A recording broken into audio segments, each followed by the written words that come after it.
Quelles opérations sont susceptibles de rentrer dans le champ du droit de préemption? Alors, l'article L145-46-1 du Code de commerce est extrêmement clair. Les seules opérations susceptibles de rentrer dans le champ du droit de préemption, ce sont les ventes. Alors, ça englobe les ventes à charge de rente viagère, etc.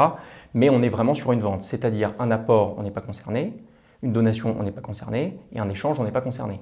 La question s'était posée plus précisément en cas d'adjudication, donc de vente judiciaire.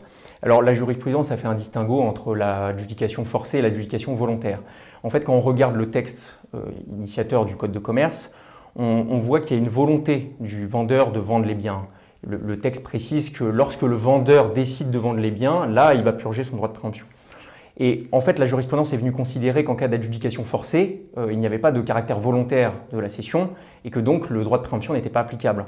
En revanche, si on prend cette logique-là, dans un cas d'adjudication volontaire, on retrouverait l'ouverture du droit de préemption du locataire commercial. Comme William l'a expliqué, le droit de préemption s'applique en matière de vente.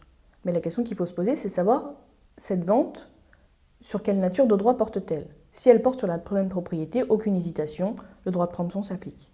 En revanche, c'est moins évident quand il y a un démembrement de propriété. Si la propriété est démembrée, il faut s'interroger sur l'application en cas de vente de l'usufruit ou la vente de la nue propriété. S'agissant de l'usufruit, la réponse